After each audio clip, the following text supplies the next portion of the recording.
Here in Newcastle, the Teachers Federation took the unusual step of calling a press conference to explain the background to the dispute. Teachers from around the area were on hand, according to the Federation, to signify that the rolling the rest of his load will be made up by 3 19 periods high of schools PEP in Newcastle maths, and Lake Macquarie will be affected by 3 periods of PEP 24-hour maths, strike. and 10 The periods by Federation splitting the says two its science. timetable for further stoppages In fact, will he has not be also signed a divulged. stat deck, But which unless is also the sub dispute is judice, resolved, which namely all high Kaduna schools High, in the Hunter will strike Gyra by the High. end of In terms of term. support, The background to we the are big of course supported by the Australian complex. Teachers Federation. But the bottom line, according More to the importantly, Teachers I've Federation, included the resolution is that that the went state unanimously government through that is reducing Council teacher numbers last and Thursday eroding for your educational information. standards Maximum class simply size, to save money. 25. As far as the union's concerned, this issue isn't about the forced transfer of a teacher. It's about the provision of education for children in schools throughout New South Wales, and specifically in this case at Bega High School.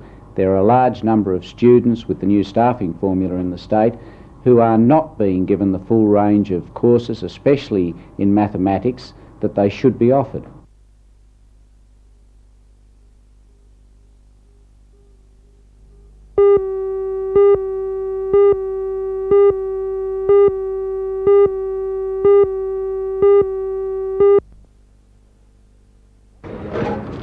Public servants are protesting against government plans to reduce the state superannuation scheme. Regional organiser of the Public Service Association, Mr. Lock West, says a one-day strike is also being planned, which should take place after consultation with 4 other unions involved in state superannuation. Teachers Federation, Professional Officers Association, Hunter District Water Board and Health and Research Employees Association. Mr. West says there'll also be a rally held in Sydney on the 26th of March by the unions, but there are no plans at this stage to hold regional rallies. This is the year when the West says the ACTU has decided has that also been superannuation approached to make representation to the state government over possible breaches of the accord. At this stage, the government is not prepared to budge any further on the issue of superannuation. And what's the next move by the PSA? Well, as a result of the stop work meeting held on the 8th of March, the PSA is going to put on work bans and limitations in selected areas. Are you prepared to say at this stage what areas will be involved in the bans? They will mainly affect revenue collecting areas. The Electricity Commission could be involved, and also port handling areas could be involved. So the superannuation issue is a fairly localised one as far as public servants are concerned. Do you believe you have public support in this? Yes, we do believe there is public support, because this is the year when the ACTU has decided that superannuation for all workers should be increased, not decreased.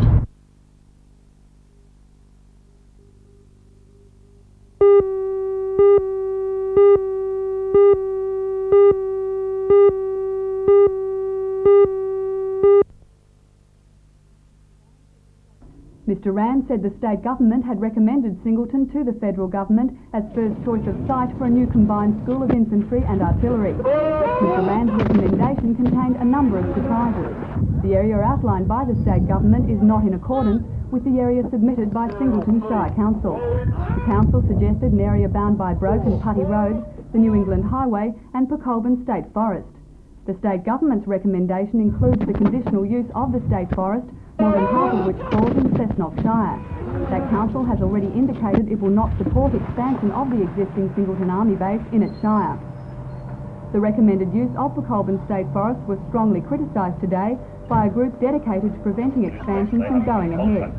The Wallumbye Valley Association has formed a no-base expansion group, and today dozens of residents from Wallumbye and its surrounding districts met to express their concern about the move. The problem is not just restricted to land acquisition, which is what has been put out in the media and by Singleton Council. The problem is all the other effects that can come to the area. Noise in particular, which is already a problem. It's affecting people both in Singleton and in Cessnock, as well as the local Broke area, which is where they have a lot of noise problems. Any increase is just going to increase the frequency and loudness of that noise. The effect upon local industry, both the coal mining, tourism in particular. Nobody's going to be attracted to coming to an area where the army is considerably increasing its activities. And there were residents ready to complain about problems they say they're already experiencing with the existing army base. 2 weeks ago we had 2 very large explosions around about midday, which were extremely frightening. In most people's living memory they were far worse than anything that had been experienced since the time of the last war. I'm from a group of people at Mount View Road Millfield. We're being considered as a wildlife refuge, and the noise is so bad that our windows shake, and we're a good deal away from Singleton. But the battle may not be as hard as the anti-expansion group believes. Late this afternoon, Defence sources in Canberra said they were surprised by Mr Rand's recommendation. Mr Rand said he had written to Prime Minister Bob Hawke with the state government's proposed bases, but Defence sources say they haven't received notification of these yet from the state government.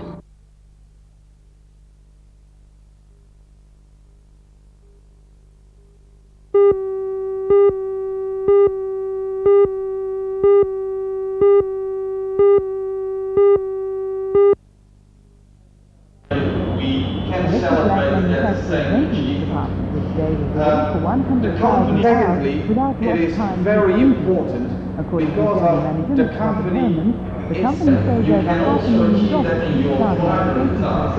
And that is, thank you very much for everything you did, and especially my congratulations to the Safety Committee who really continue this in congratulations as well. Last time meeting. 78 personnel in that position would not be resting on their loss, and there would be a need for $250,000 expected to next year. I did get around most of the people in the department to find out the company who received the award from the Safety Committee.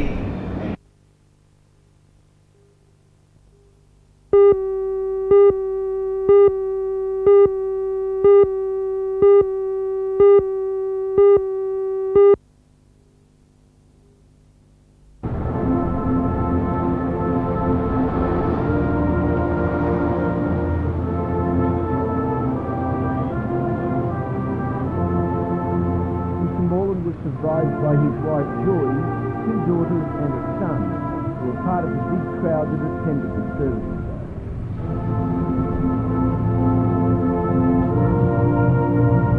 Dave Morland is a prominent citizen of Maitland in both the education sphere and in the rugby league club, a club that he led as president for more than 30 years. He was instrumental in forming the Leagues Club in 1955 and was its only secretary. Dave was a life member of both the Newcastle Rugby League and the Country Rugby League. The funeral was attended by local citizens and sporting people from all over. Dave Morland was 74 years old at the time of his death.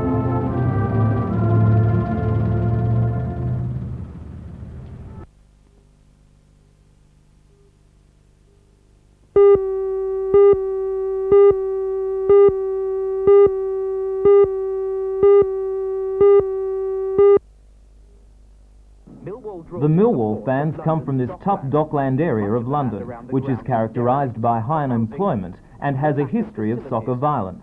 They travelled for the FA Cup match against Luton on specially provided trains. On the way, one train was vandalised, causing £45,000 damage. At the Luton home ground, one of the turnstiles was stormed, and thousands poured through without paying. 5,000 Millwall fans were expected at the match. 8,000 turned up and overflowed the visitors' stand, clashing with Luton supporters.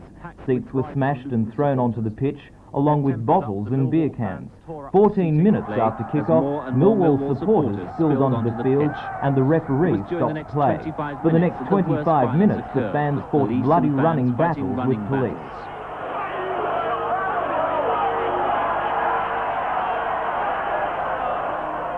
Dozens of arrests were made, and police eventually cleared the ground. But the worst violence was the first month. The Millwall residents rampaged through the surrounding streets, smashing windows, breaking down brick walls, and terrifying residents. Tonight, British authorities are searching for the reason for the violence.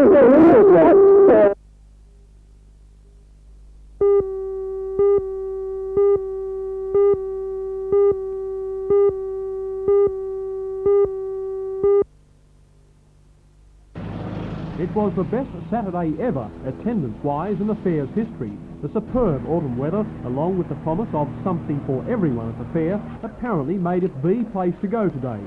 The exhibits matched the record crowd. It was also true that there was something for everyone, ranging from household software and furnishings to the predictable but always attractive boating range, plus demonstrations. And it's not all layback activity. The annual rock bolting competition was on again, with coal miners from various mines and companies in the Hunter bringing to the surface part of their rugged trade. It may be exhibition competition at the fair, but underground, bolting into rock roofs is survival. But the trade fair is all good fun. An atmosphere that local trade groups have certainly taken advantage of to show off. Even the public are getting active, with many of the exhibitors inviting participation. It's on again tomorrow, and if today's response is repeated, the Toronto Trade Fair has certainly established its reputation as the one to beat.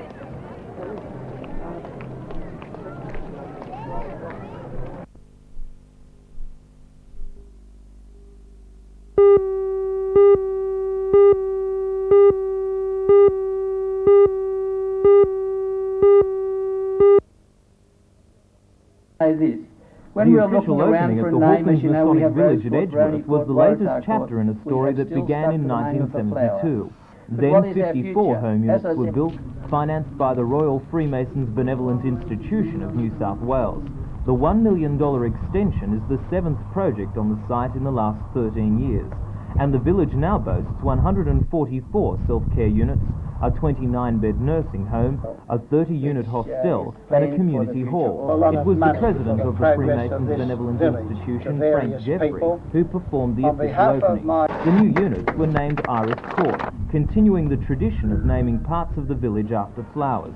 But the name also commemorates the late Iris Hawkins, who, with her late husband Albert, donated the land at Edgeworth. The management of the village now has plans to extend the nursing home by 45 beds, and add another 70 beds to the hostel. The opening of Iris Court marks the beginning of Senior Citizens Week. At Spears Point Park, there was a picnic day for the elderly. The scene was the good old days, and many senior citizens rummaged through the cupboards to find something suitable. Prizes were awarded for the best costumes, and there were musical performances by all ages.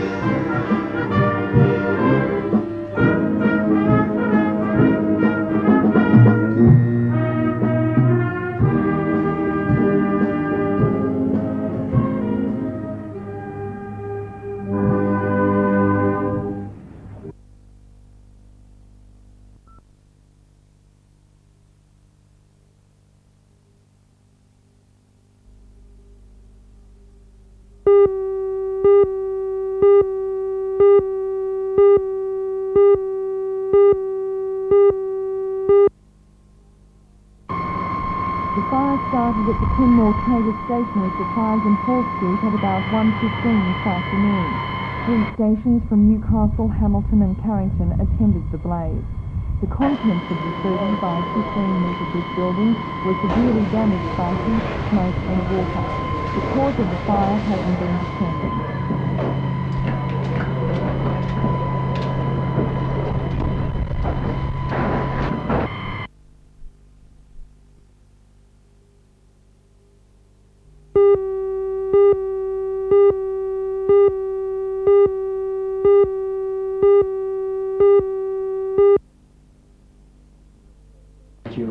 The presentation of the conference badge was handed over in Mr. Ridgely's office today.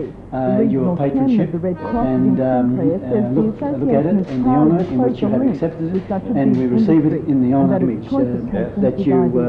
Mr. Ridgely says he's honoured to be in such a distinguished position. Thank you. And thank you very much for coming. The work done by the Red Cross. The goal for this year's Red Cross calling a tour which begins next Sunday is between $750,000 and $800,000, an amount which Mr. Kingsley says this is what we intend to look at each year from now on, because Red Cross has well, we hope to achieve that by better media support. By having better media support, we get more exposure, and we haven't had a lot of media exposure in the past. We've had sufficient to raise X amount of dollars, but that money is getting tighter and tighter, and therefore the only way that we can reach our target now is to get that media support.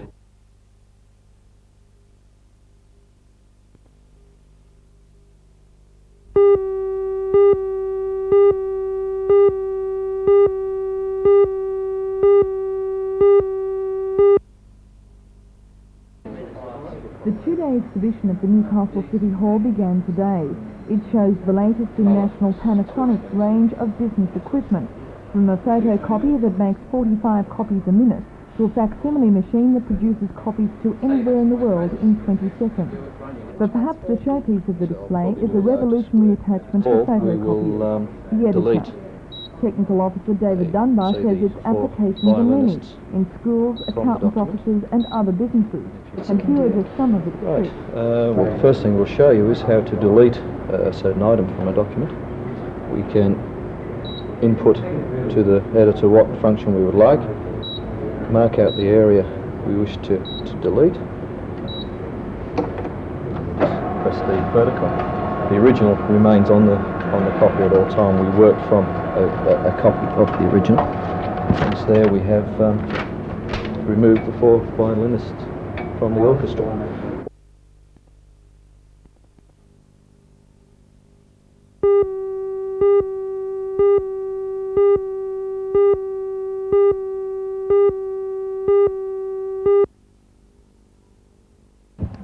Inside, well, you could win a $100 open order courtesy of Roslyn Moore Jewellers. If you'd enjoyed the luncheon, you perhaps might like to take your husband or boyfriend or someone along to dinner. You could win a dinner for two at the Two Pieces by Mark Warren. To see the latest in fashion and to help the telethon. The clothes were provided by Craze of East Maitland and included brands such as Thornton Hall, Adam Bennett and Jonathan Elliott.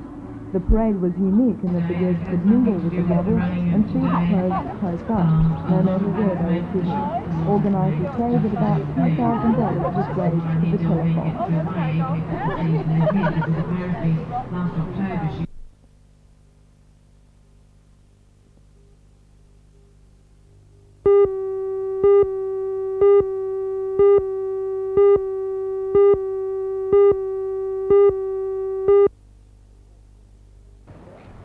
The 4-kilometre line brings passengers to the main Newcastle-Sydney rail link.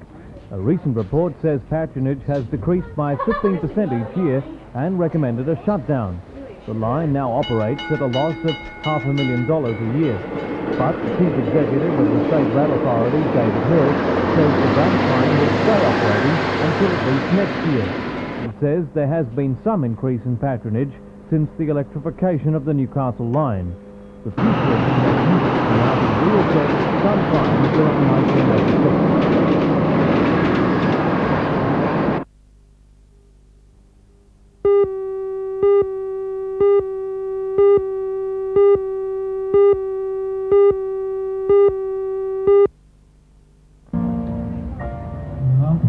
Australia is an ageing nation, with an increasing proportion of the population over 65. For that reason, today's gathering in Civic Park and other senior citizen week functions are increasingly important. Newcastle City Council recognised this by supplying the park and the food for what was called an international sausage sizzle.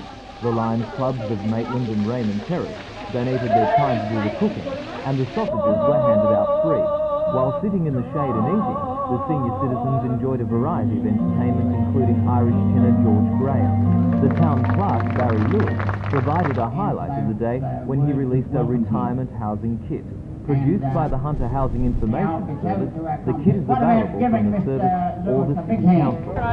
Lambton Primary School also entertained senior citizens today, some of whom are former students.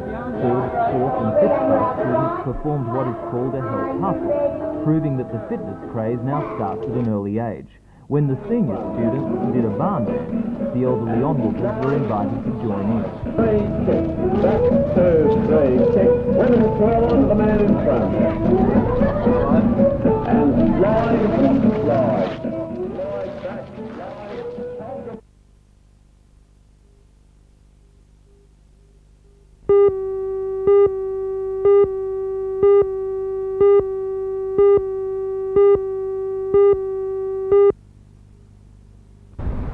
The meeting was one of a number held to discuss Maitland City Council's proposal to enforce regulated hours of trucks following complaints from residents. The truck drivers say they realised that during the rail strike, the number of trucks on the road could inconvenience the public, but now they say things are back to normal. Nevertheless, they called on the state and federal government to start their road improvement program so that cars can be bypassed. A called together road construction bases for roads used by heavy trucks so that the roads won't break up as easily.